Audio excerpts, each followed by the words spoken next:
He married her to punish her, but the night she threw him to the ground and looked him dead in the eye, everything changed. He didn't fall in love with her tears, he fell in love with her fire. If you crave stories packed with shocking twists, dangerous chemistry, emotional miracles, and heart-stopping suspense, then hit subscribe to this channel right now, because this story will leave you breathless. He married her out of revenge, not love, and from the very first day Adrian Wolfe made it painfully clear that the woman standing beside him in the marble halls of the Wolfe estate was nothing more than a contract wife, a pawn in a ruthless corporate war. But what he never expected was that the quiet, sharp-eyed woman he thought he could control would one day slam him against his own office desk and make his pulse race not with anger, but with something dangerously close to obsession.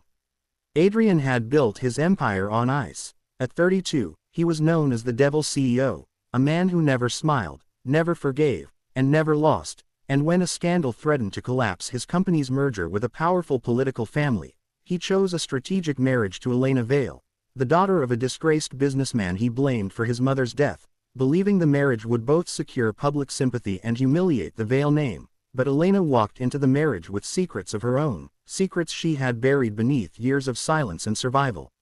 She agreed to the contract not because she was desperate, but because she needed access to the Wolfe empire, because hidden somewhere within Adrian's vast network was the truth about a fire that had destroyed her childhood home 15 years ago, a fire that had killed her older brother and framed her father for crimes he didn't commit.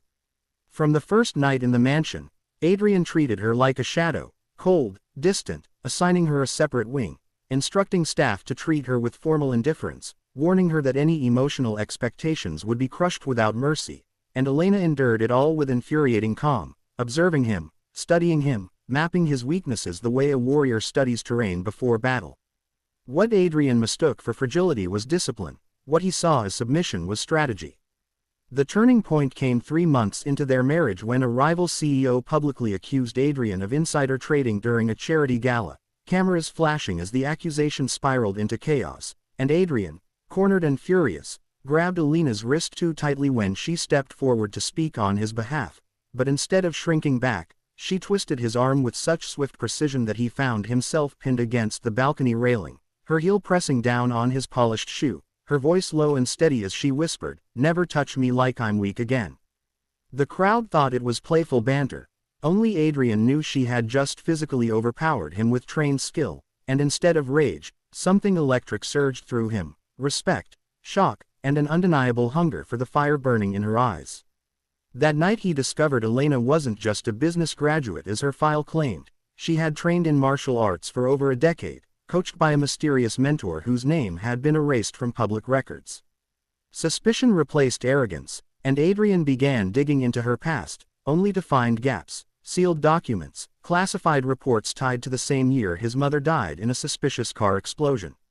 Meanwhile, Elena navigated the mansion like a ghost, quietly accessing archives, copying encrypted files from Adrian's private server, piecing together a puzzle that connected the Wolfe conglomerate to the industrial chemical plant that had caught fire near her childhood home the same night her brother died. Adrian noticed the late-night lights in her study, the way she never flinched during confrontations, the way she challenged him during board meetings with razor-sharp logic that saved him millions, and with each clash, his hatred melted into fascination. He began provoking her deliberately just to see her spark ignite, pushing her in arguments, cornering her in debates, craving the moment she would snap back and remind him she was not his possession but his equal. But beneath the tension, something softer began to grow. Unexpected gestures, like when she stayed up all night nursing him through a fever he hid from everyone else, or when he silently replaced the broken locket she wore with a custom-made replica after discovering it contained her brother's photograph. The true twist came when Elena uncovered surveillance footage from 15 years ago proving that the fire that killed her brother was not an accident but an orchestrated cover-up ordered by Adrian's uncle, Victor Wolfe, who had secretly siphoned funds and used Elena's father as a scapegoat to protect the company's stock value. The revelation shattered her resolve because she realized Adrian had been manipulated his entire life, fed lies about her father to maintain Victor's power, and suddenly her mission for revenge collided with the truth that Adrian was another victim. Before she could confront him, Victor struck first, leaking fabricated evidence to the media suggesting Elena had married Adrian to steal company assets, painting her as a gold-digging spy, and Adrian, torn between pride and instinct, publicly defended her for the first time, standing before shareholders and declaring, "My wife is not your scapegoat," a statement that sent shockwaves through both the press and Alina's guarded heart. When she confronted him with the real evidence against his uncle, Adrian's world collapsed. The man he trusted as a father figure was responsible not only for the fire but also for orchestrating the car explosion that killed Adrian's mother when she threatened to expose him. The rage that followed was volcanic, but Elena refused to let him self-destruct. When he stormed toward Victor's private estate intending to end everything with violence, she intercepted him, physically blocking his path, and in a moment of raw emotion he shouted that everyone he loved ended up betraying him. But she struck him, not cruelly, but sharply enough to snap him back to clarity, before pulling him into a fierce embrace, telling him he was not the monster they had created, that he had a choice to break the cycle. That was the night Adrian stopped craving control and started craving her strength. He realized he didn't want a submissive wife, he wanted the woman who could knock him down and still hold him up. Together they devised a strategic takedown, gathering evidence, aligning loyal board members, exposing Victor during a live-streamed shareholder emergency meeting where Elena presented the archived footage and financial trails with unwavering confidence, and as Victor was escorted out in disgrace, Adrian did something no one expected. He stepped back from the spotlight and handed Elena the microphone, publicly acknowledging her as the true savior of the company. The press labeled her the CEO who fights back, and instead of resentment, Adrian felt pride so fierce it humbled him. But the final emotional miracle came quietly, away from cameras, when Elena received official notice that her father's conviction had been overturned and her brother's death reclassified as homicide, clearing her family's name after 15 years of shame. She broke down for the first time in Adrian's arms, not as a warrior, not as a strategist, but as a grieving sister finally allowed to heal. And Adrian, once the man who despised her presence, held her as if she were the only solid ground left in his collapsing universe.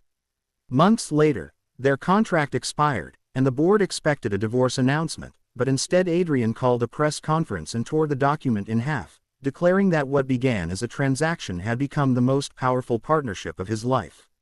In private, he confessed that the moment she pinned him against that balcony, he stopped seeing her as an obligation and started seeing her as his equal, the only person brave enough to challenge him without fear, and Elena admitted that somewhere between their battles and shared scars, she had fallen not for the CEO, but for the broken boy who never learned how to trust.